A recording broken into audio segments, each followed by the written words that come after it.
जय भगवान। बहुत समय पश्चात पुनः आपकी सेवा में अपने विचारों को लेकर के प्रस्तुत हूँ। मानसिक त्रास, वैचारिक त्रास, पारिवारिक त्रास, व्यावहारिक त्रास, जीवन में जितने भी दुख हैं और दुख आने का कारण है, दुख का मूल कारण है मोह। मोह सकल व्याधिन कर मूला। मोह जो है वो सब व्याधियों का मूल है। पर मनुष्य होना के नाते, पारिवारिक होने के नाते, सांसारिक होने के नाते हम अपने मोह का परित्याग नहीं कर पाते हैं। पुत्र को अपनों से मोह होता है, पिता को पुत्र से मोह होता है, माँ को पुत्र से मोह होता है, पत्नी को पति से मोह होता है, बच्चों को पिता से मोह होता है, माता से मोह होता है, परिवार से मोह होता है, भाइयों से मोह होता है।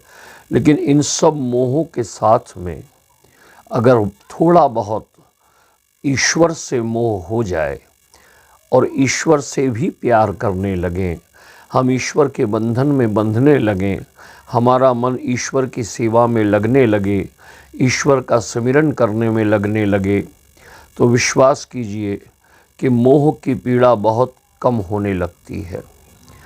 संसार के अंदर, जीवन के अंदर जब जब जटिल समस्याएं आई हैं तो परिवार ने मिलकर सुलझाने का प्रयत्न किया। लेकिन मोह जो है वो पीड़ित इसलिए करता है क्योंकि उसमें हमारी आसक्ति है। हमारी विरक्ति जिस दिन मोह से हो जाएगी और परमात्मा में आसक्ति हो जाएगी, उस दिन हमारी पीड़ाएं, हमारे दुख, हमारे कष्ट स्वतः कम हो जाएंगे। अतः प्रयास करें कि धीरे धीरे इन मोहों से मुक्त होकर ईश्वर की ओर बढ़ें। कल से गुप्त नवरात्रि प्रारंभ होने जा रहे हैं।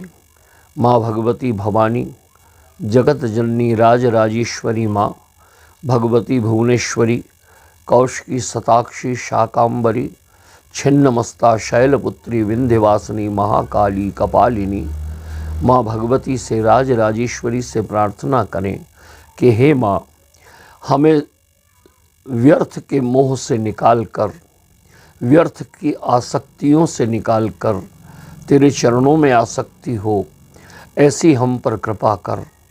हम तेरी शरण में रहें, ऐसी हम पे कृपा कर। हम तेरी कृपा से जिएं, ऐसी हम पे कृपा कर।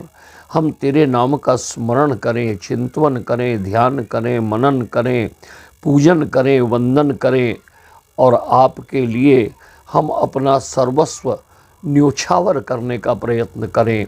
अगर इस तरह की कृपा हे माँ अगर आप हम पे करती हैं तो उपवास और व्रत केवल सर्वश्रेष्ठ नहीं हैं, लेकिन भक्ति, स्नेह और माँ में आसक्ति सर्वश्रेष्ठ है। माँ का भजन सर्वश्रेष्ठ है। भगवान भोलेनाथ की कृपा हो, माँ भगवती जगत जननी की कृपा हो, उनका स्नेह प्राप्त हो, इसके लिए हमें प्रयत्न करना है।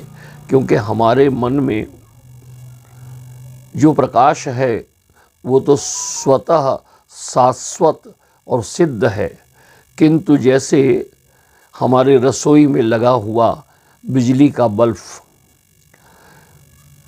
जब अगर हम उसे साफ नित्य तो करते नहीं तो होता क्या है कि बघार का धुआं, जितने भी प्रकार से हम भोजन बनाते हैं उनका धुआं उठ उठ के उस बल्ब पर, उस रोशनी पर एकत्रित हो जाता है।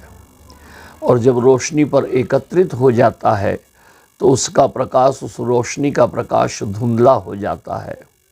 धुंधले में कुछ बहुत ज़्यादा अच्छा दिखाई नहीं देता।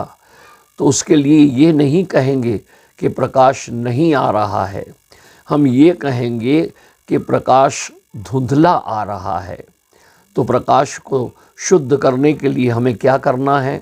तो बोले एक ही काम करना कि प्रेम रूपी वस्त्र लेकर भक्ति रूपी पानी में डुबो के और सत्संग रूपी वस्त्र से उसे अगर हम साफ कर दें तो विश्वास कीजिए कि प्रकाश पुनः वैसा ही प्राप्त होगा। अतः केवल एक ही बात जीवन में है कि प्रकाश तो हमारे अंदर शाश्वत सिद्ध और स्वयं है, किंतु उसके चरणों से जुड़ जाने का नाम ही भक्ति है। आप भी जुड़ें, कल से नवरात्रि का प्रारंभ है। आप सभी को हार्दिक हार्दिक बधाइयाँ, मेरी ओर से बहुत बहुत शुभकामनाएं। जय भगवान।